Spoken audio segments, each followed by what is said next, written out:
パロス・ベルデス。パロス・ベルデスはロサンゼルス南西のパロス・ベルデス半島を指します。丘の頂上から南西にかけて広がる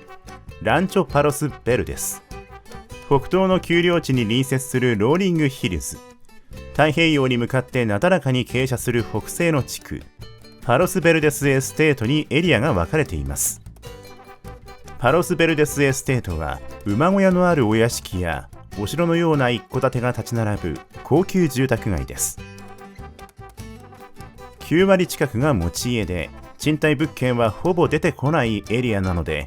今回は駐在員が多く住むランチョ・パロス・ベルデスとローリング・ヒルズを中心にご紹介します。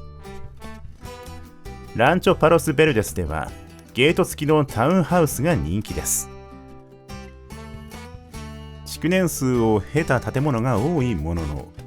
小高い丘から海を望める眺めの良い物件や室内がリニューアルされた物件もあります。レストランやスーパーのあるゴールデンコープセンターには世界一眺めが良いと言われるコーヒーチェーン店もあります。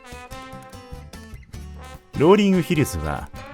ペニンシュラセンター周辺の住宅地が買い物や通学に便利なため人気となっています。単身や夫婦世帯に人気のコンドミニアムもあります。家賃相場はランチョ・パロス・ベルデスと同水準です。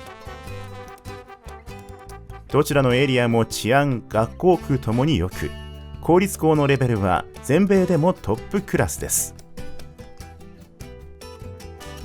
日本企業の集まるトーランスへは車で約20分、日本食スーパーまで約15分と、日系コミュニティへのアクセスも便利です。眺望のいい物件をお探しの方、現地校への入学を考えている駐在員ファミリーにはおすすめのエリアです。